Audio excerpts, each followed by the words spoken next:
Qué gusto que nos acompañen esta tarde. En nombre de Tania Benítez, la directora de la de la Biblioteca Nacional, les damos la bienvenida a este espacio que estamos felices esta tarde de recibir a Adolfo, un escritor ecuatoriano, y a charlar esta tarde con Claudia Bugueño, nuestra compañera, sobre el último libro de Adolfo, que es Donde el Sol pierde su reino. Antes de empezar, vamos a tener el agrado de recibir a María José Gálvez y Roberto Guerrero, que son nuestros mediadores de lectura. Y gracias por estar aquí. Esperamos que este espacio siempre nos reúna y podamos disfrutar de nuestra literatura ecuatoriana también. Muchas gracias.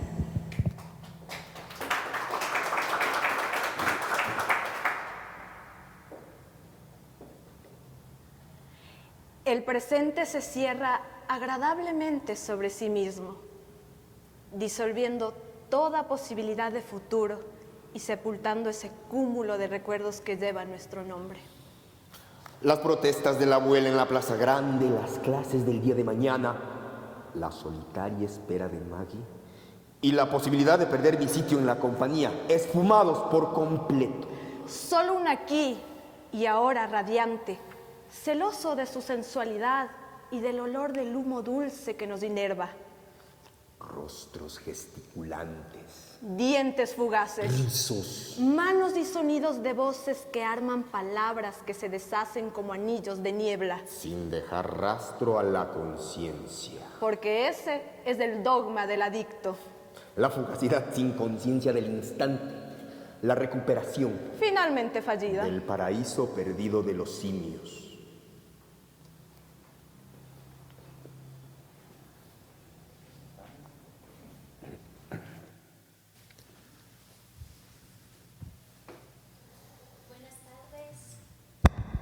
Buenas tardes, un placer recibirles aquí esta tarde, a lectores y lectoras y también a Adolfo. Muchas gracias María José y Roberto por ese texto de iniciación. Les pido por favor un aplauso para nuestros compañeros de mediación. Como le estaba comentando a Adolfo antes de iniciar formalmente esta charla, este es un ejercicio que estamos haciendo desde la Biblioteca Pública de la Casa de las Culturas. De lo que se trata es justamente de acercar los textos de una manera más mediada, o sea, que haya siempre esa otra voz que nos ayude a acercarnos a los libros y a los lectores. Entonces, ese es parte de este ejercicio.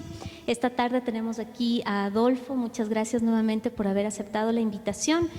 El año anterior publicó su última novela, Donde el Sol pierde su reino, y hay una de las principales características que tiene Adolfo es su capacidad exhaustiva de producir literatura, de producir novelas. No ha parado, creo, desde el 2001.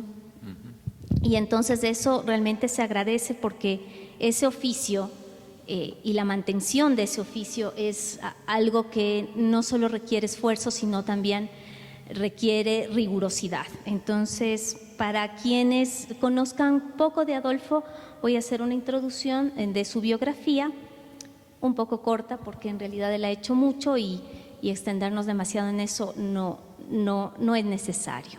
Adolfo es guayaquileño, realizó sus estudios secundarios y universitarios en Quito, estudió filosofía. Trabajó como redactor publicitario mientras escribía. Entre sus primeros libros fueron El parto de la luz y de las tinieblas y El examinador. Estudia psicoterapia humanista y continúa escribiendo relatos y novelas. Su capacidad creativa y de escritura es exhaustiva. Ha propiciado un diálogo entre la escritura y la terapia. En virtud de ello, desarrolló talleres transdisciplinarios de psicología y literatura. Entre los libros publicados por Adolfo están Laberinto junto al mar, de Editorial Planeta en el año 2001, El Dios que ríe, Editorial Casa de la Cultura, 2007, La vida oculta, Editorial El Conejo, año 2009, El grito del hada, editorial Esqueletra, año 2010. Cabeza de Turco, un libro de cuentos, editorial El Antropófago, en el año 2011. Pensión Babilonia, Ministerio de Cultura del Ecuador, en el 2013. Precipicio portátil para damas, en Seix Barral, año 2014. Las niñas, Seix Barral, año 2016. El mitómano, Seix Barral, año 2018. Donde el sol pierde su reino, año 2022.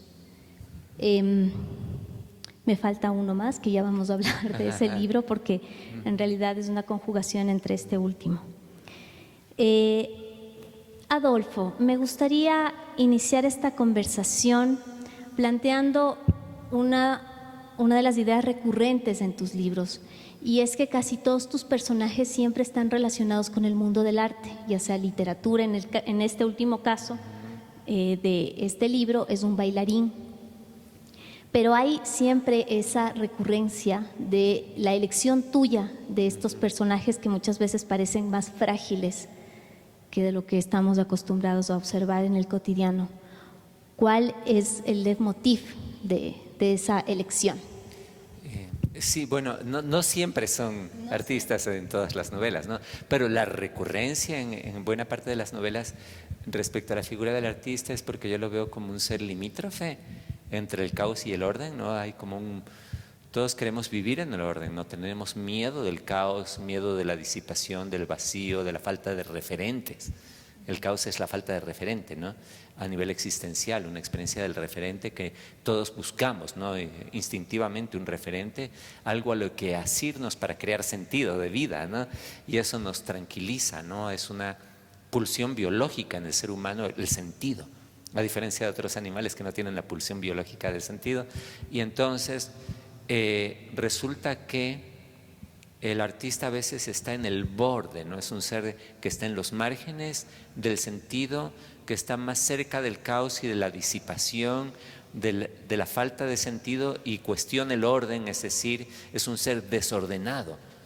Y lo que dice Rimbaud, mi desorden es sagrado, es el resumen de lo que es un artista, ¿no? Mi desorden es sagrado quiere decir, es para el artista el desorden es sagrado, pero no para la mayoría de las personas. El artista tiene una condición particular en ese sentido, ¿no? Que sacraliza el desorden, pero el desorden es como el llamado de una sirena, ¿no? O sea, está Odiseo amarrado al mástil, las sirenas gritan, aúllan, pero eso es un canto para él, ¿no? Es atractivo, quiere hundirse, quiere ceder al desorden, pero tiene que amarrarse, porque si no, no hay obra de arte, porque no habría disciplina, capacidad de transcribir la experiencia del caos y organizarla simbólicamente en una forma poética. Por lo tanto, el artista está como Odiseo ahí en el mástil, que se inclina hacia el agua y ve a las sirenas que aúllan, ¿no? Y está así en este vaivén entre el orden y el desorden, conjugándose a sí mismo, ¿no? Como una posibilidad, ¿no? Pero puede perder si no hay obra de arte. Pero puede salir con el vaivén del mástil hacia afuera y crear la obra de arte y salir del desorden, ¿no? Es esta posibilidad de entrar y salir, de moverse en el borde, ¿no? Entonces este borde entre el caos y el orden, ¿no? Y esta frontera, ¿no? Este ser fronterizo del artista es lo que a mí me interesa, ¿no? En diferentes novelas. Por ejemplo, hay una diferencia súper notable entre, digámoslo así, este personaje que no acababa de ser del todo un escritor en el Precipicio portátil para damas, ¿no es cierto? Pero que tenía, digamos, esta cierta caricatura de lo que es un escritor, ¿no? Versus lo que es ahora Carlos en esta novela, que es un personaje, digámoslo así, más intimista, que digamos que por este proceso de crianza, por esta formación tan dura con una abuela muy religiosa y que está viviendo sus propias batallas, hay esos dos borderlines, o sea, el uno un poco desde el humor y el otro desde la tragedia. Sí, claro, son diferentes, ¿no? Porque digamos, en el caso de Carlos, en esta novela corresponde a lo que estoy hablando, ¿no? Digamos, es un ser que está en el borde, por lo tanto es un ser agónico, ¿no? O sea, como decía Lezama Lima, podemos comparar lo agónico y lo lúdico. Hay son dos espíritus diferentes en la novela, lo agónico y lo lúdico. Esta es una novela agónica, mientras que esa otra novela de la que tú hablas, que es Precipicio Portátil para Damas, es lúdica y es cómica, ¿no? Y el cómico es un tonto, ¿no? Es un tonto sagrado el personaje cómico, ¿no? Es decir, es un ser que no corre el riesgo de hundirse. Está salvado por su ingenuidad. No se ve a sí mismo, tiene lo que en el humor llamamos el punto ciego. El punto ciego es que no tiene capacidad de leer las señales del otro y verse a sí mismo y entender el borde, ni la agonía. Es un idiota sagrado, es decir, un ser que pasa la frontera silbando, como si nada, y regresa y no hay borde para él, ¿no? Es un idiota, ¿no? Es un idiota, y el idiota es la fuente del humor, es la idiotez, y la idiotez es hermosa. La idiotez es ingenuidad pura, tiene una fuerza maravillosa, ¿no? Evidentemente ese grado de idiotez o de ingenuidad son excepcionales, ¿no? Pero una cosa es en la vida y otra cosa es en el arte, ¿no? El arte del humor, ¿no? Cuando no soy idiota, sino que hago el idiota. En este caso, yo lo que hago es hacer el idiota en la novela. Yo hago el idiota porque yo lo creo. Y yo me pongo y creo un idiota para divertir a las personas, ¿no? Entonces el personaje, este idiota sagrado, es mi disfraz como escritor con el cual yo muevo a la gente a reírse, ¿no? Y este tipo no entiende bordes, no entiende connotaciones de ningún género, tiene un punto ciego enorme, no puede ser homófobo, pero no se da cuenta y no le importa. Puede generar escándalos, pero el escándalo no le pertenece. Puede ser misógino, pero es tan completa y absolutamente misógino que no tiene conflicto respecto a eso, ¿no? El conflicto lo tienen los otros, ¿no? Pero él lo que hace es como una locomotora, seguir adelante, ser él mismo. Y en ese sentido es sagrado porque tiene la propiedad de ser completamente él mismo. Entonces se convierte en un idiota sagrado porque posee el ser y nosotros poseemos la carencia del ser. Entonces nos diferenciamos frente al personaje cómico porque carecemos y él posee el ser. Entonces ahí hay una metafísica del humor que me parece a mí súper profunda y súper interesante. Y bueno, ya se habrán dado cuenta por la explicación que nos da que obviamente mete mucho de la psicoterapia, de psicología, humanismo en muchos de sus personajes y por eso también los personajes de Adolfo son tan palpables, yo diría. Son absolutamente palpables.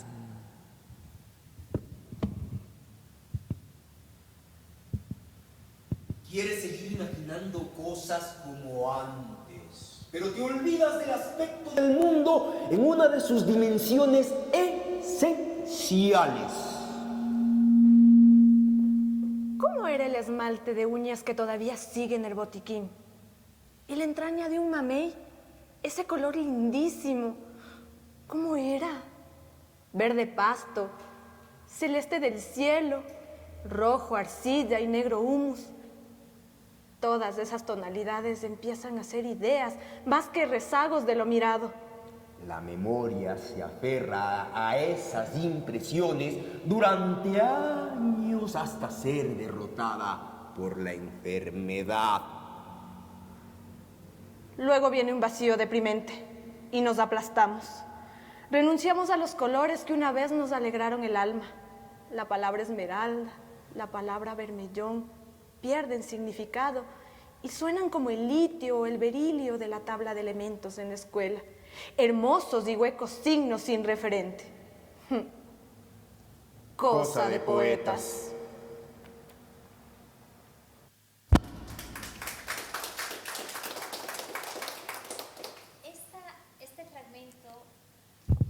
Este fragmento es una parte, porque bueno, el libro está dividido, digamos, en tres momentos, ¿no es cierto?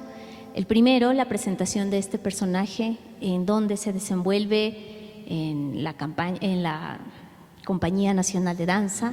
Luego viene este quiebre desde donde habla la abuela, ¿no? Y finalmente viene la última parte donde vuelve el personaje a tomar su voz y este espacio de redimición, si podríamos decirlo de alguna manera. ¿Cómo fue, Adolfo, cómo concebiste esa estructura en tu cabeza? ¿Cómo lograste darle esa voz a esa abuela, que también quiero que nos describas, que es un personaje bien particular y del que también algunos de nosotros tendremos nos sonará de quién se trata? ¿Cómo haces esos saltos? ¿Cómo logras construirlos para que empalmen muy bien en el libro y para que puedas llevarle de la mano a los lectores por ahí, por esos aspectos tan sensibles también de esas voces frágiles y tal vez desquiciadas, si así lo quieres? Sí, o sea, ahí hay un homenaje a Sábato, a Sobre Héroes y Tumbas, que fue la primera novela que a mí me enamoró y me hizo creer en la literatura y me hizo desear ser un escritor, ¿no? Así cuando a los 16 años leí eso fue un boom, o sea, había leído mucha literatura juvenil, de aventuras, me gustaba leer, pero esto fue como la revelación mayor, ¿no? O sea, como decir, esto es, yo quiero escribir, fue cuando leí Sobre Héroes y Tumbas, o sea, terminé la novela y dije, esto soy yo, esto es lo que yo quiero hacer en el mundo, si algo tiene sentido es escribir, ¿no? Y esa novela tiene justo esa estructura, ¿no? Está el personaje joven que se busca a sí mismo, que está extraviado, primera parte. Luego se encuentra a sí mismo en el colectivo humano, adquiere la tarea de ser humano, se redime del abismo de la soledad y de la sensualidad, ¿no? del hombre solitario y se vuelve social, encuentra un sentido y un propósito en la vida. Primera y tercera parte, y en la mitad está el informe de ciegos, ¿no? de Sábato, que es delirio puro, ¿no? que es la psicosis, ¿no? Y la psicosis es este otro personaje, está este hombre joven y aquí este hombre maduro psicótico, que es Lovecraftiano, es el abismo, es el horror cósmico y esta otra cosa que es un salto entre el realismo psicológico. Aquí está una novela psicológica en Sábato, ¿no? Comienza en novela psicológica en la primera parte, en la tercera se convierte en novela social y en la mitad está una novela de horror cósmico, totalmente, podríamos decir, fantástica.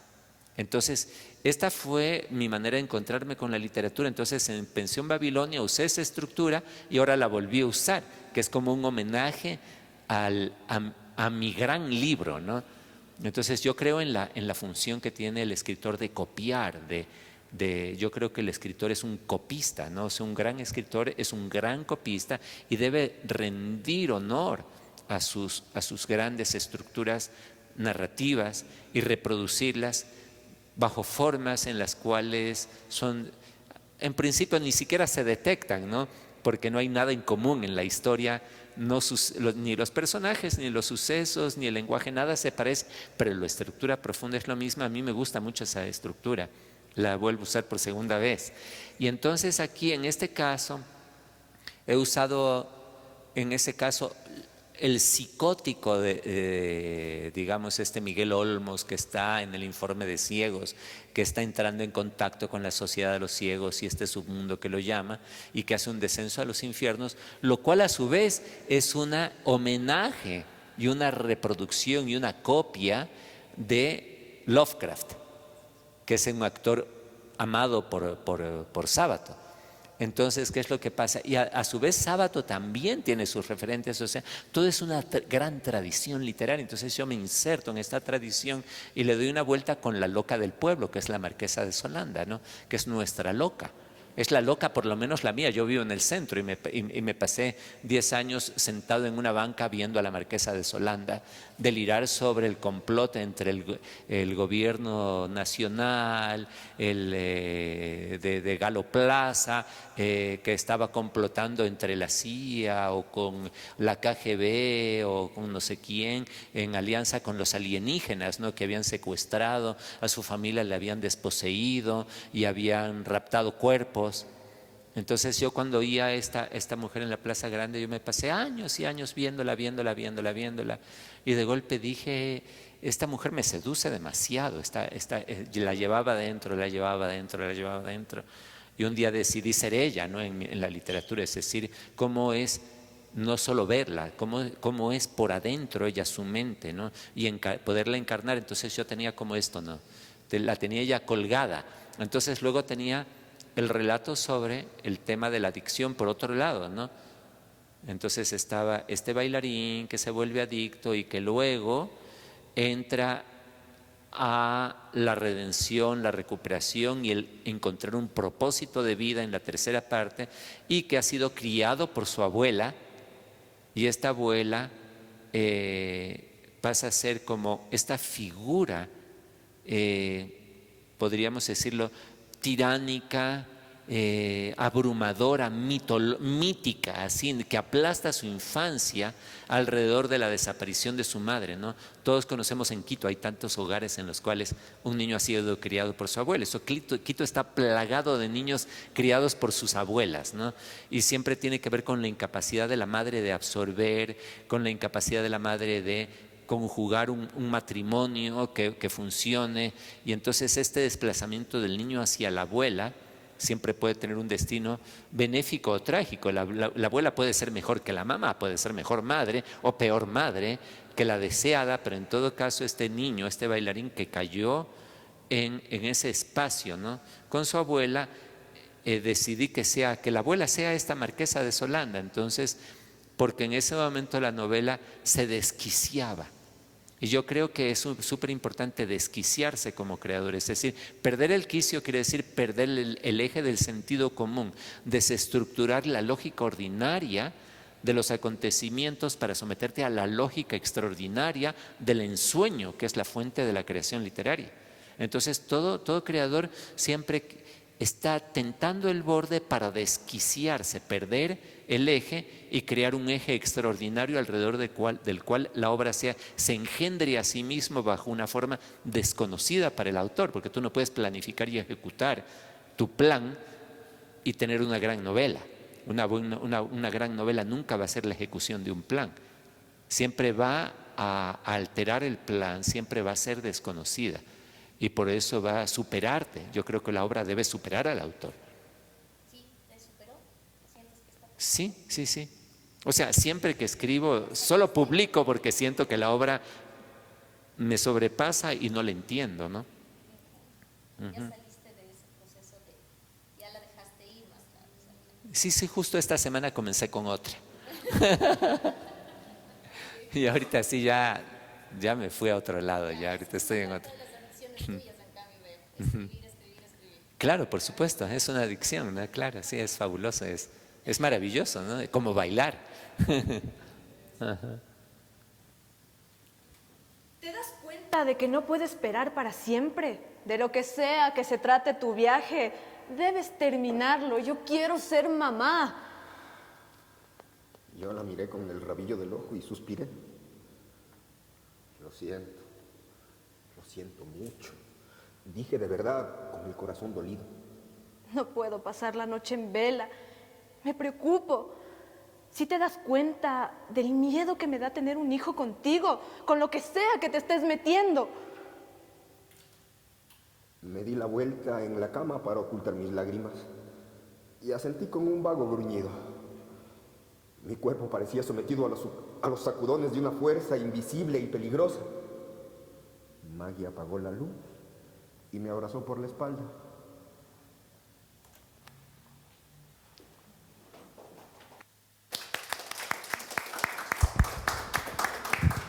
Esta, en cambio, es la voz de Maggie, de Magdalena, ¿no es cierto? De la pareja, digamos, normada de este personaje, Carlos.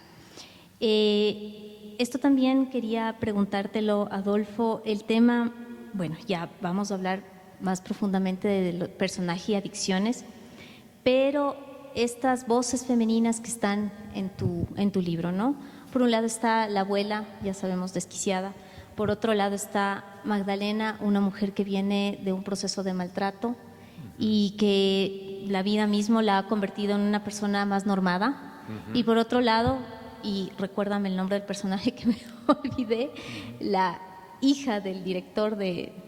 Dalila, muchas gracias. Que en cambio es el punto de fuga, ¿no? Es la cometa. ¿Cómo logras darles esa voz y esas personalidades? Y a raíz de eso, cómo lidian esas personalidades con este sujeto, Carlos, en medio de en realidad su verdadero centro en ese momento, que es la adicción, y que es el recorrer también, no solo, o sea, en tus obras no solo está la adicción a la sustancia, sino también en Mitómano la adicción a la mentira, las adicciones de diferentes formas, la adicción también al control. Eso me gustaría que nos explicites un poco más. Bueno, aquí básicamente el tema de lo femenino, ¿no? Como tal, es diferente, ¿no? No estoy tratando de entender a la mujer en estas novelas, sino entender lo femenino al interior del hombre, es lo que me interesa. Si el personaje es hombre, o cuando el personaje es una mujer, a mí me interesa entender lo masculino al interior de la mujer, ¿no? O sea, todo depende. En este caso, el eje es masculino. Entonces, como este ser se mueve en esta situación fronteriza entre el orden y el desorden, entonces hay la necesidad del orden como sanación para el adicto, que está en la figura de Magdalena, de Maggie. Maggie es la posibilidad de la ternura y la pertenencia y de hacer nido como un recurso de salvación y de reordenamiento que le va a permitir crear y no hundirse. Y por otro lado está la llamada de Dalila, que es la llamada al desorden, a la sensualidad pura, a la aventura, ¿no? Entonces, estas polaridades que están presentadas en estas dos mujeres en realidad son polaridades de la psique, no son mujeres reales, son encarnaciones femeninas de la polaridad al interior del personaje principal. Y por otro lado están Puma y la abuela, ¿no? O sea, Puma es el maestro de danza es esa persona que cree en ti, pero te exige y te critica y te clausura y te castiga y te desafía para que te pares en tus piernas y salgas del hoyo, ¿no? Y está esta fuerza así que está contrarrestada por otro lado por ese agujero que va creando la abuela, ¿no? La abuela, que es este punto de fuga infantil que es esta abuela que le está diciendo: por tu culpa tú eres hijo de una mujer violada, por tu culpa tú eres un sangre sucia, tú estás cargándome la vida, ¿qué sería de mi vida? Hubiera sido mejor sin ti. O sea, es este desprecio, ¿no?, que ejerce la abuela mientras lo protege, ¿no?, porque es contradictoria, ¿no? Entonces, hay como todos estos personajes, en realidad para mí es como que estuviera el personaje central y estos otros personajes en realidad son un diagrama de su propia psiquis, están ubicados en las esquinas de su personalidad, ¿no?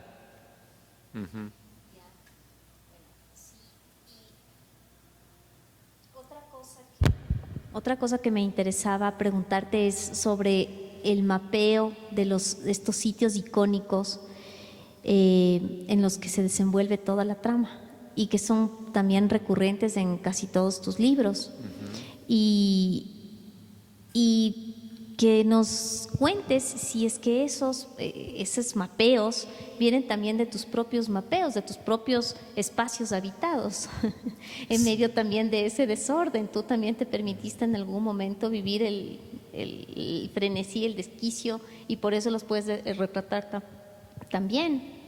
Sí, o sea, básicamente yo creo que este es un dilema típico del escritor, ¿no? ¿Hasta qué punto yo escribo sobre lo que conozco para poder ser verosímil? ¿Cómo hago verosímil una escena si el espacio y las personas que lo habitan no tienen ninguna relación con nada que tú hayas experimentado? Tú dirías, se diluye la posibilidad de lo verosímil, ¿no? Por otro lado, si es completamente verosímil, pierdes la creatividad. Es decir, te quedas atado a tu experiencia de una manera inviolable, en la cual tú no tienes la capacidad de imaginar una historia. Una novela es un sueño, o sea, técnicamente hablando. O sea, cuando dormimos todos somos novelistas, ¿no? Cuando soñamos todos somos novelistas. Estamos cogiendo los materiales del día, pero los estamos tomando simplemente como materia para la creación de una segunda realidad, ¿no? Entonces, yo te puedo ver a ti ahorita y a la noche verte a ti en otras condiciones. O sea, puedo yo subirme a un bus y tú estar manejando el bus. Entonces, y eso sería un sueño. Pero de golpe le veo y ve a Claudia manejando el bus y me dices, Adolfo, sube, sube, me dices. Y yo me subo al bus y de golpe eres tú manejando el bus. Eso es un sueño, así son los sueños. En los sueños lo que hace es el material psíquico se apropia de las imágenes, de la experiencia, pero la experiencia pasa a un segundo lugar y tú construyes un sueño con los materiales de la realidad. Crear una obra de arte simplemente eres un soñador profesional como novelista, es una persona que eleva el sueño a la categoría de obra de arte y lo que hace es profesionalizarse. Voy a soñar despierto pero no vas a dejar de soñar, simplemente voy a profesionalizar esa capacidad que todos tenemos de soñar, todos somos novelistas. Entonces, ¿qué es lo que pasa? Yo debo, en ese sentido, nutrirme de la realidad para hacer verosímil mi sueño. Pero mi sueño no es verosímil porque es un retrato de la realidad, porque una novela no es una crónica, ni es un retrato, ni es un espejo del mundo. Es una segunda realidad que está siendo creada por un proceso psíquico subconsciente al cual tú te rindes, ¿no? Ahora, ¿qué es lo que pasa? Es que esa visión o esa ensoñación no puede cobrar vida si no se nutre de la realidad. Entonces ahí yo podría decir, claro, o sea, yo puedo decir que varias de las escenas, personajes y tal, se parecen, no son tomadas de la realidad, pero se nutren de la realidad, se parecen. Tengo un personaje que le veo con la manera de hablar y de caminar de un amigo, pero que hace cosas que hace otro amigo, como en los sueños. En los sueños tú tienes funciones de ensoñación. Yo creo que quienes describen la fenomenología de los sueños entienden más de la novela que los narratólogos. Yo creo que la gran narratología no la han hecho los escritores, ¿no? La han hecho los estudiosos del sueño, cuando entienden las funciones del sueño. Entonces una de estas funciones es la de fusión. Yo lo veo a él hablando como ella. Entonces eso es una fusión, ¿no? En el sueño se producen hay función de fusión, condensación, desplazamiento, proyección, etc. Esas son las leyes de la creación literaria, en realidad son las leyes de creación del sueño. Pero todo eso funciona simplemente cuando yo incorporo, subo al nivel de la ensoñación los materiales de la realidad, los estímulos. Y puedo entonces conjugar y armonizar un sueño y luego someter ese sueño a leyes estéticas, ¿no? Que son criterios propiamente literarios, ¿no? Respecto a drama, expectativa, diálogo, funciones. Entonces ya viene la parte del esteta, del trabajador, ¿no? Del trabajador literario. Pero eso no quiere decir que yo esté aquí en esta novela, que esta novela no es una manera como de contar mi vida, ¿entiendes?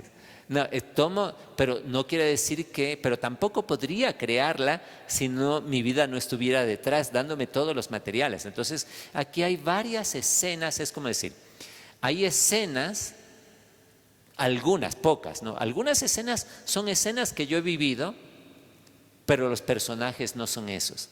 Algunos personajes son esos, pero viviendo experiencias y escenas que nunca existieron. Y algunos personajes están fusionados con otros y unas escenas están mezcladas con otras y muchas de ellas no se parecen a la realidad, sino que están contagiadas por la realidad, ¿no? Yo creo que la realidad le da vida al relato, o sea, es más fácil para mí crear una escena de violencia si yo he vivido una escena de violencia. Pero no quiere decir que la escena de violencia en mi obra sea la escena de violencia que viví, sino que transcribo el clima de violencia de la escena vivida a la escena ficcionada. Entonces yo creo que porque a veces hay la tentación de querer buscar un referente, como decir, entonces aquí lo que quiere decir, está hablando de lo que le pasó, está hablando de esto, y eso no funciona bien en la literatura.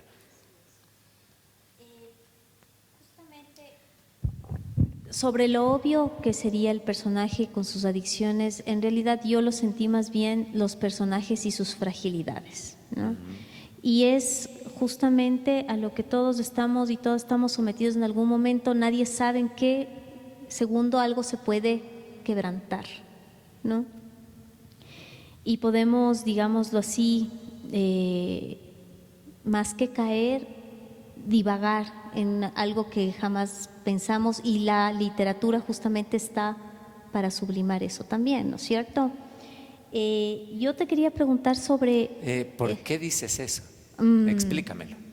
A ver, porque de alguna manera también en el momento en que uno lee, es como para empatizar con esos personajes que uno sabe que no son reales, obviamente, pero también sabes que la esencia de esos personajes, no sé si la esencia, pero de lo que están hechos, también habita en el mismo lector o lectora. Algunos podremos sentirnos más apegados por algunas sensaciones, otros por otras, pero yo pienso que justamente la literatura está de alguna manera para eso, para, no sé si sublimar, pero sí para incorporar esas cosas que a veces nos estorban, nos molestan, no podemos hablarlas, no podemos decirlas, pero a través de la literatura como que podemos incorporarlas de una manera más sana a la vida.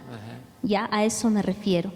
En el caso, por ejemplo, de estos tuyos, tus personajes, en caso del que ahora hablamos, este proceso de adicción, ¿cuál es su adicción real? O sea, más allá de, y no quedarnos justamente en el tema de la adicción, sino ¿cuál en realidad es su fragilidad? ¿Desde dónde construiste su fragilidad que deriva luego en esa adicción? Sí, creo que en toda obra literaria, digamos, que tiene algún nivel de complejidad, el argumento es una metáfora. O sea, tú no estás contando una historia, sino que estás usando una historia para llegar a una capa más profunda y arquetípica del ser humano, en el cual la historia ya es otra, ¿no? Digamos, siempre estás de alguna manera actualizando un mito. Toda novela es la actualización de un mito, ¿no? Entonces encarna en una forma anecdótica, digamos, que es el argumento, ¿no?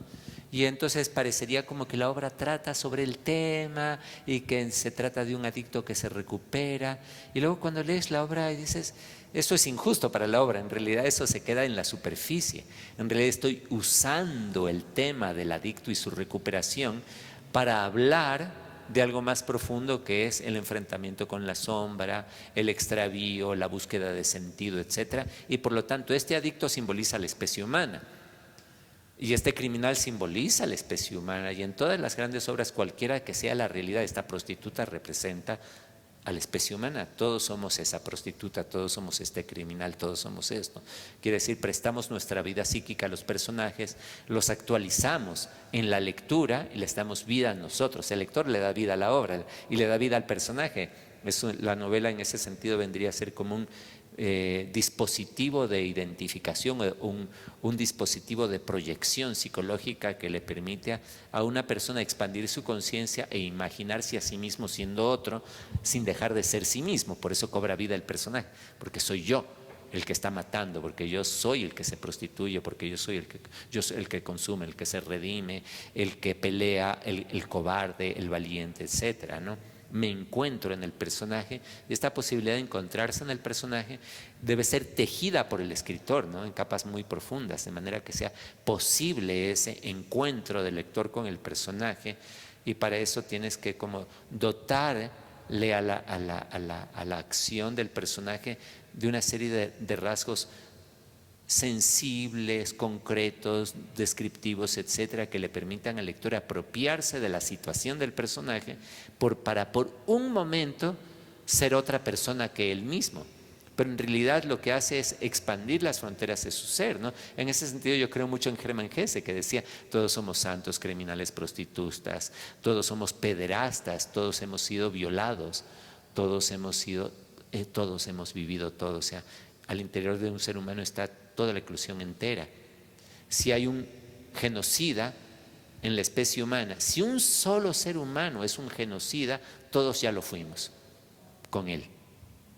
Todos ya hemos sido, todos participamos místicamente en el genocidio de Hitler y llevamos la carga en nuestro interior.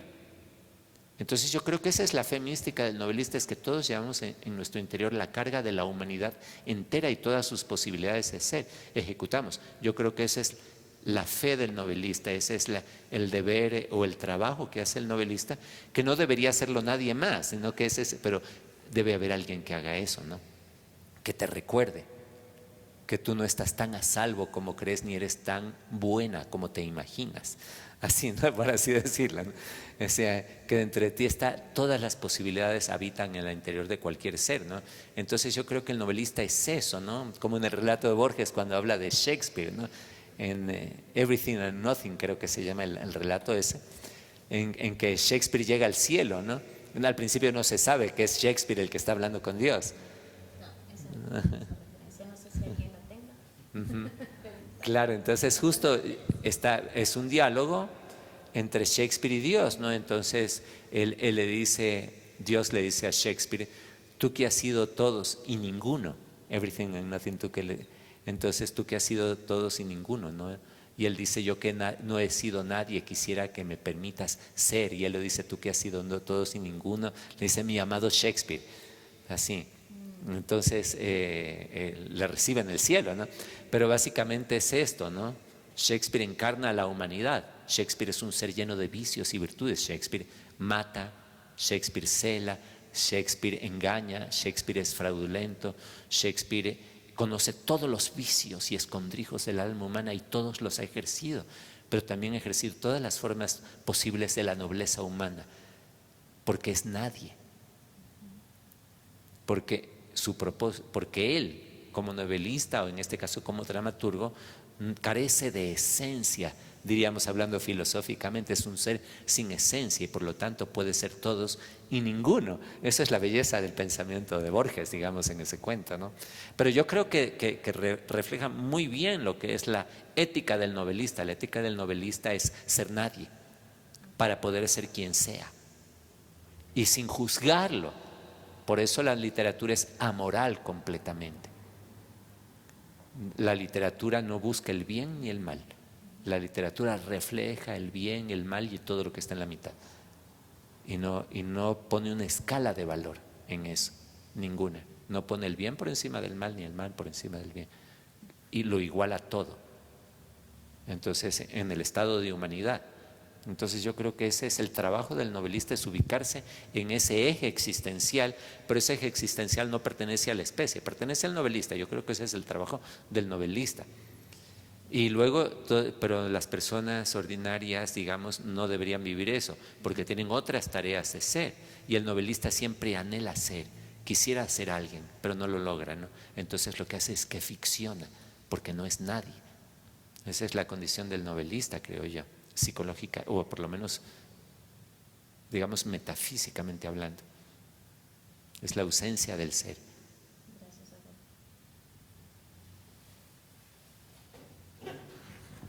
No tengo por qué darte cuenta de mis actos, y menos a una drogadicta de vereda como tú. Yo soy un artista y la gente me aprecia.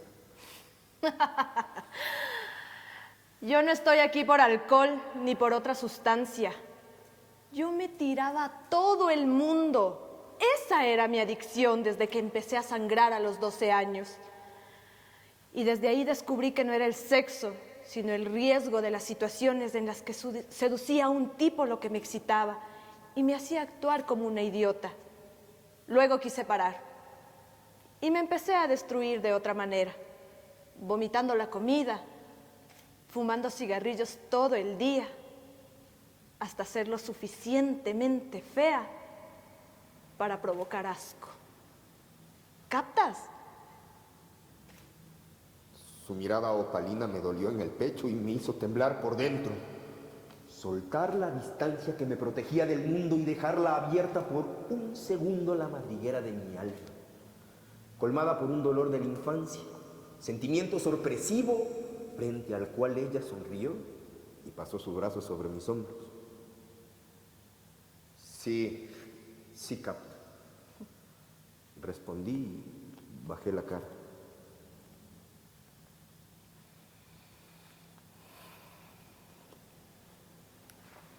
Cuando éramos jóvenes y bellos y cabalgábamos incólumes bajo la hierba, Cuando éramos jóvenes y bellos y cabalgábamos incólumes bajo la tierra. Cuando éramos jóvenes y bellos y cabalgábamos incólumes bajo la hierba. Cuando éramos jóvenes y bellos y cabalgábamos incólumes bajo la hierba.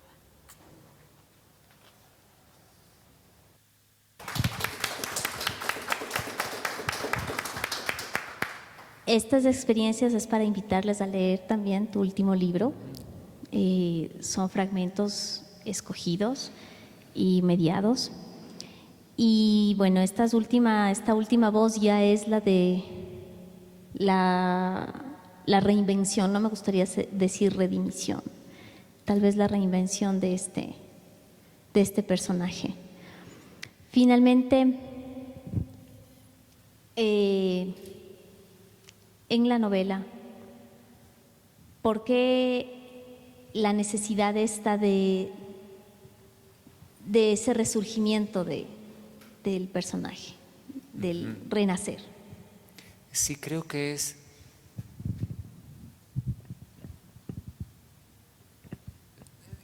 instintivo y es natural en el ser vivir. Todos queremos vivir. Que no podamos es otra cosa. En un momento dado hay quien no puede vivir. La imposibilidad de vivir genera un sentimiento de vacío y de agonía muy, muy profundo, y el ser busca, yo creo de una manera muy natural, estar vivo, sentirse vivo. En este caso la danza es el vehículo de la vida, es estar vivo, es danzar. La danza es la metáfora de este Dios nietzscheano, ¿no? Que dice, cuando Nietzsche dice, yo no creería en ningún Dios que no sepa bailar. Y quiere decir que el estado de gracia, la vitalidad, son una experiencia que todos los seres humanos reconocemos en la sacralidad del baile, cuando gozamos. Y en ese gozo se pierde la noción del tiempo y del sentido. Ya no hay que figurar nada, ya no hay que crear un sentido, porque el presente se llena a sí mismo, ¿no? Y luego viene el vaciamiento y la búsqueda del sentido como una respuesta al vacío de vida. Entonces la búsqueda del sentido corresponde a la falta de experiencia del ser. No puedes tener la experiencia del ser y buscar sentido. Tienes la experiencia del ser o la búsqueda del sentido.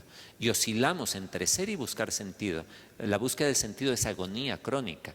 Entonces este bailarín está en una agonía crónica, pero se encuentra en la experiencia del ser a través de la danza, y entonces puede recuperarse a sí mismo y abandonar el sustituto del ser, que es la droga. La droga, la experiencia de la droga sustituye a la experiencia del ser.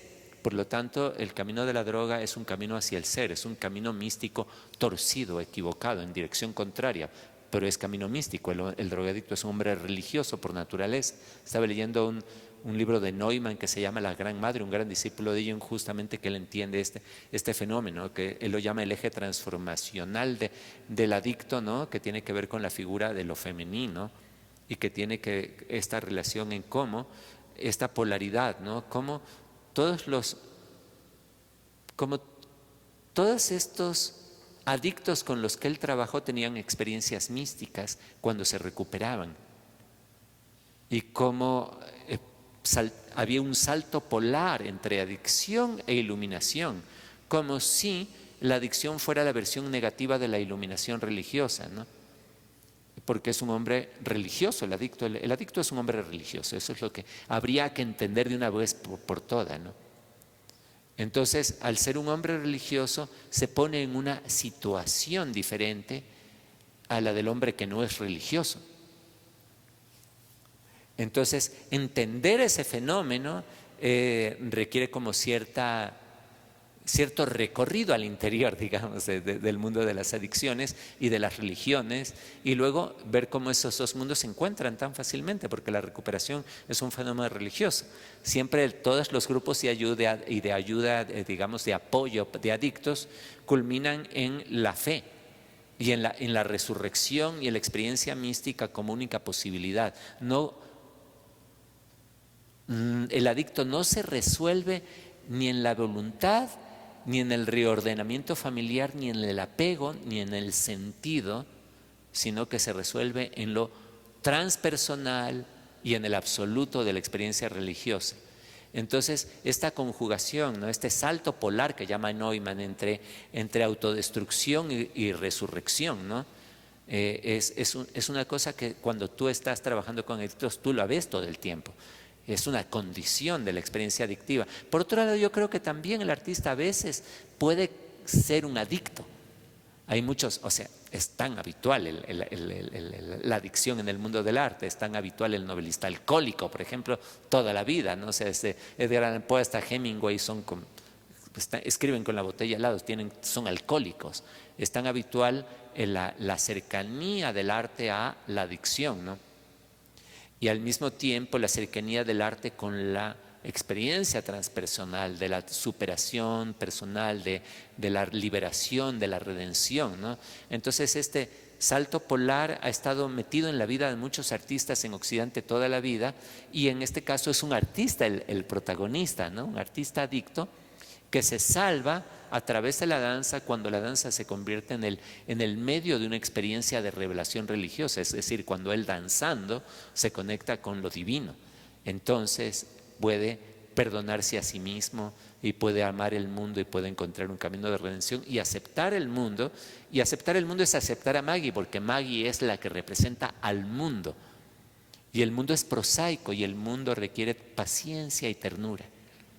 Y entonces él accede a la paciencia, accede a la ternura y acepta el mundo en esa revelación. Y se permite ser humano, salir de este estigma limítrofe, ¿no? de ser un ser condenado, y aceptar la vida, ¿no? Y trabajar en la danza.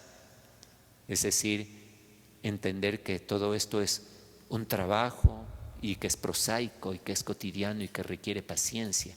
Entonces ese volver, ese salir, ese irse con las sirenas y ese regresar al barco, ¿no? Ese salir del mundo y ese volver al mundo, ¿no? Es lo que permite la creación de la obra de arte, porque el artista, si solo se fuera con las sirenas, no podría ejecutar la obra de arte. La obra de arte es disciplina, es ternura, es paciencia, es consenso, es empatía, es un trabajo cotidiano y requiere una disciplina y una metodología. Y tú no lo puedes hacer si no le dices un buen día, le dices sí al mundo y lo aceptas. Y el adicto no quiere aceptar el mundo, el adicto escupe al mundo. De alguna manera, siempre está escupiéndole al mundo, no lo acepta, no lo quiere aceptar. Rendirse al mundo es la redención. Y eso tiene que ver con la capacidad que tú tienes de amar a la existencia tal y como es, no como debería ser en tu egótico mundo adictivo, ¿no? Uh-huh.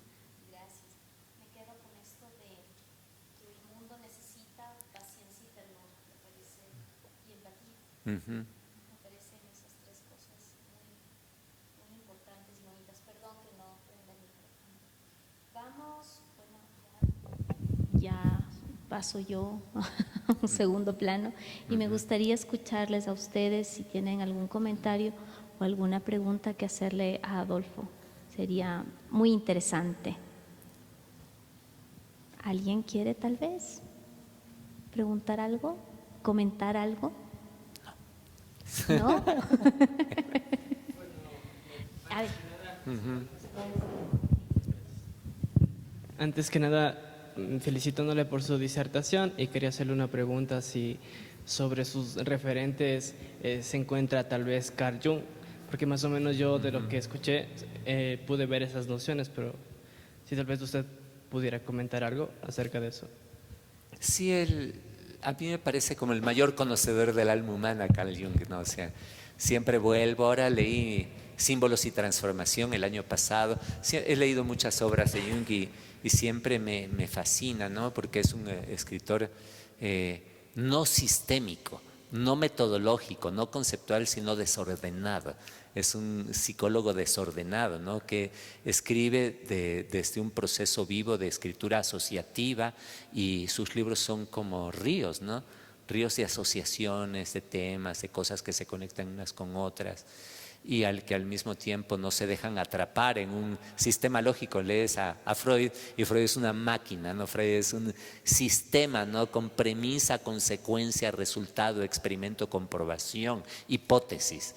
Y lees a Jung y Jung es un un océano de imágenes, de pensamientos, de experiencias que se van asociando, pero que te permiten, y a mí me parece que Jung que te permiten entender más el alma humana en la profundidad de su ser, que vendría a ser en su herencia arcaica y mítica al ser humano. Es decir, aquí estamos en el siglo XXI con el mismo cerebro de cazadores de hace 80.000 años, viviendo en este mundo con el mismo cerebro, bajo los mismos parámetros, bajo las mismas simbologías, pero con inteligencia artificial, ¿no? Pero la vamos a usar como cazadores recolectores de hace 100.000 años, porque no hemos evolucionado desde entonces, mantenemos la misma estructura psíquica y la vamos a proyectar hacia las galaxias, ¿no? Y vamos a seguir viviendo nuestros dramas arquetípicos con nuevas tecnologías, pero no hay evolución real en el ser humano. La evolución en el ser humano no se puede medir por centurias, se mide por cientos de miles de años. Mientras que la evolución tecnológica comienza a medirse por milenios, centenios y ahora por décadas. Entonces este desfase puede crear la apariencia de que estamos en un proceso de desarrollo y de modernización y de transformación de la humanidad, pero no hay ninguna real transformación. La transformación está solamente en el plano técnico, pero el ser humano sigue arquetípicamente viviendo las mismas estructuras cerebrales y evolutivas que no han cambiado en 100.000 años, para nada, ni un poquito. Entonces, eso a mí me parece súper apasionante, porque entonces te permite relativizar el progreso y decir, no ha cambiado nada en realidad. ¿Qué importa la inteligencia artificial si vivimos 1000 años más o menos, si creamos clones y todo? En realidad no está cambiando en realidad nada. Son cambios superficiales, porque el ser humano sigue igual, ¿no? Entonces a mí me gusta ver en Jung esto, ¿no? La capacidad de ver lo arquetípico en el ser humano, lo biogenético, lo filogenético, y estas estructuras mitológicas con las cuales organizamos la realidad sin importar cuán rápido cambie la cultura. Entonces me apasiona muchísimo Jung, y de suyo yo creo que en esta novela como en otras yo siempre pongo, ¿no? Está la historia psicosocial, que es el argumento, hay como que hubiera una capa psicosocial, y esta capa psicosocial en realidad está representando una capa mítica. Entonces está lo mitológico. En este caso, por ejemplo, esta es una novela, esta es una odisea, esta novela. Responde al arquetipo de Odiseo y de la Odisea. Es una odisea, es un viaje de retorno al hogar. Él va hacia Amagi, él va hacia Penélope, él va hacia el hogar, hacia la ternura, hacia la paciencia, él va hacia el mundo, él anhela ser parte del mundo, él llega al mundo. Todo su viaje es para pertenecer, y la pertenencia está representada por Penélope, aquí por Magi, y este viaje atraviesa sus episodios, ¿no? Cuando llega a la isla de Circe, Circe convierte a todos los navegantes en cerdos, ¿no? Y él se convierte en un cerdo, ¿no? Él también atraviesa el influjo de Circe con las drogas, ¿no? Que es la capacidad de reducirse a la sensualidad para rehuir de la tarea de existir, que es abrumadora y con la cual no puede lidiar por sus traumas y sus profundos miedos infantiles. Pero desde ahí encuentra una forma de liberarse y ser recibido en el mundo, y finalmente llega a Ítaca. Es decir, llega al hogar, llega a lo sencillo de la vida, que es a estar vivo, a amar, permitirse ser amado y trabajar y asumir la carga de ser humano. Entonces, y atraviesa todos estos mundos, ¿no? Todos estos mundos extraños y perturbadores y desquiciantes a través de las drogas, pero es una odisea. Entonces tú tienes acá, tú dices, trata sobre la adicción y la recuperación, y luego tú dices, no, eso es solo en la superficie. Por debajo lo que trata es de un viaje, es una odisea, y todos vivimos en una odisea. O sea, por lo tanto, esta novela trata de mí, o sea, nos pertenece a todos. Yo creo que eso quiere decir que yo antes me descubrí que había una capa mitológica en mis novelas, pero cuando lo descubrí, comencé a trabajar en la capa mitológica. Ya no era una cosa que por ende estaba ahí solamente porque la historia estaba viva, sino que me apropiaba del mito, descubría la capa mitológica generalmente ya pasada, la mitad de la novela, cuando ya estaba cerca de concluirla, iba como de golpe descubriendo el sustrato mitológico del relato que estaba escribiendo y me hacía cargo de él y reescribía la novela haciéndome cargo del sustrato mitológico. Entonces la novela cobra una profundidad hermosa y estética cuando te haces cargo de su sustrato mitológico, y Jung para mí es el mayor conocedor del sustrato mitológico de la psique humana. Entonces para mí ha sido fundamental la lectura de Jung como escritor, quiero decir.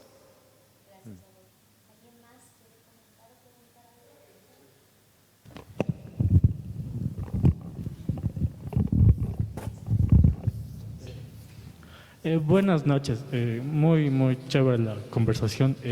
Tengo una pregunta en el proceso de escritura, como usted dice que primero planifica la obra, pero luego ya no está tan planificada, y también dice luego que la obra sobrepasa el escritor, pero no me cuadra tanto eso. ¿Cómo es? Porque uno es el que escribe, pero ¿cómo es que luego dicen que, bueno, he oído también que dicen que alguna frase por ahí que dice el escritor va persiguiendo a los personajes? Eso quería. Sí, creo que hay una abandonarte a la obra, en el sentido de que te abandonas a la escritura, y la escritura, o sea, la escritura no es el pensamiento de la obra, hay un pensamiento, o sea, planificar es pensar la obra. Y tú puedes decir, yo quisiera escribir esta novela, con este personaje le conoce a tal y tiene este conflicto y me gustaría retratar, y lo piensas, si lo piensas, te quedas mucho en esa esfera, te esterilizas como creador. O sea, hay un momento en que tú puedes visualizar un cierto argumento que es interesante o estimulante, pero luego viene el abandono a la escritura. Yo creo que la escritura ya no es pensamiento, es ritmo, es palabra, es imagen, es sensualidad, y adquiere una vida y un ritmo que le son propios. La escritura te jala, te lleva por caminos insospechados, que le dan vida al estímulo, ¿no? O sea, partes de una situación estimulante, te abandonas a ella y la escena cobra vida y da lugar a otra escena, y da lugar a otra escena, y esa tercera escena da lugar a una cuarta, y de golpe, mientras haces eso, hay otra parte de tu ser que está organizando el todo, tratando de entender qué clase de todo sería este. Es decir, hay un todo provisorio que es solamente una idea muy vaga sobre lo que quieres hacer, pero si te abandonas rápidamente a la escritura y no se te detienes a pensar demasiado lo que estás haciendo, es probable que hagas algo mucho más hermoso que si te detienes a planificar demasiado tiempo. Yo creo que ahí se muere la obra. Esa es mi experiencia, ¿no? Creo que en la mayoría de los escritores que les he oído hablar de su proceso creativo coinciden conmigo, aunque hay otros que dicen, no, yo tengo una pared con papeles y tengo con rayas y todo, y me paso 6 meses haciendo eso, y luego agarro y escribo así, ¿no? Y transcribo esto, pero eso es un fenómeno muy raro. O sea, en general siempre la obra conlleva una parte de ti que trata de entender qué estás haciendo, y otra parte de ti que se abandona al estímulo de la escritura y se deja llevar por los personajes y las situaciones hacia lugares donde no te imaginabas estar nunca. Y eso de ahí hace que la obra sea vital, ¿no? Que cobre vida y al mismo tiempo sea sorpresiva, ¿no? Para ti, ¿no? Y tú como lector lees lo que acabas de escribir y te sorprendes, porque no es tu obra, porque tú no pensaste hacer lo que acabas de hacer, es una sorpresa, tú te sorprendes a ti mismo con la escritura, ¿no? Y en esa sorpresa hay un estímulo, hay un incentivo que te lleva ahí. Oh, ¿qué? Ve, y si entonces esto, a ver, ve, vámonos por acá, y si esto y lo otro, o lo demás allá, entonces tú estás como llevado de una excitación a otra excitación, porque finalmente la escritura obedece a un sustrato biológico. O sea, no hay obra de arte, o sea, es como decirte, hay un viaje creativo, pero el viaje creativo tiene como sustrato último la excitación neurológica. Sin excitación no hay acto creativo, porque no hay vitalidad. El sustrato de la obra, por último, es esa energía vital exaltada. Entonces, si no hay exaltación, se muere la obra, y la exaltación es una provocación continua a tu aparato psíquico desde el papel, ¿no? Tú te estás provocando a ti mismo como si fueras dos personas, el provocador y el provocado, así por así decirlo, ¿no? Y el provocador arriesga, inventa, se pierde, se extravía, es experimental, no se aferra a fórmulas fijas. Y luego llega el investigador, llega el hombre racional que dice, a ver, organicemos un poquito esto, démosle una forma más coherente. ¿Qué estamos haciendo? Tratemos de entender para dónde puede ir esto, qué clase de novela podría ser esta, y trata otra vez de organizar la posibilidad de un todo, pero no es el todo, sino la posibilidad de un todo. Entonces tú eres dos personas, eres el aventurero y eres el observador crítico, organizado, metodológico, que trata de ir recogiendo los pasos del aventurero y dándoles una forma total provisoria hasta que llegas al final, porque hasta el final no sabes lo que estás haciendo. La novela, tú terminas de darte cuenta de lo que estás escribiendo cuando terminas la obra. Hasta mientras no sabes lo que estás haciendo del todo, pero es igual que en la vida, solamente cuando te mueres y te ponen la lápida terminas de entender de qué se trató tu vida. Hasta mientras es solamente una potencial, una posibilidad, está abierta, tu existencia no está conclusa. Igual no está conclusa la novela hasta que se termina, ¿no? Y lo que pasa es que en la vida tú no puedes reescribir tu vida. En la novela sí, eso es fabuloso. Sí puedes ir hacia atrás y reescribirlo todo y reorganizarlo para que quede maravilloso. En cambio tu vida puede ser una mierda, ¿no? O sea, no tener ninguna organización, ser descuajaringada por completo, ¿no? Pero entonces tratamos por lo menos de que en la obra literaria haya una luz, ¿no? Parezca que las cosas están dotadas de un sentido profundo, de un destino, que el ser humano está en el aura del destino, de que hay algo que está aconteciendo que tiene un sentido profundo que organiza la existencia. Capaz que la nuestra también es así y solamente al final lo sabremos, no sabemos hasta qué punto nuestra vida posee o no un sentido y en qué momento se nos va a revelar. Entonces pero me gusta ese diálogo esa provocación continua que es la escritura, ese no saber lo que hago le da vida a la escritura, ¿no? Pero al mismo tiempo sería un caos si no hay quien organiza, quien relee y busca una estructura. Siempre hay alguien que está tratando de poner en una estructura el relato, tratando de generar un argumento. Entonces comencé con uno, la escritura se fue por acá, entonces me invento otro y corto, pego y lo rearmo porque entonces capaz que de esto se trata. Y luego avanza por otro lado y otra vez aborto el plan y genero un tercer plan o un cuarto plan. En realidad hasta que terminas la novela el plan está siendo creado y destruido sistemáticamente. Es una perpetua creación y destrucción de un plan, una obra, ¿no?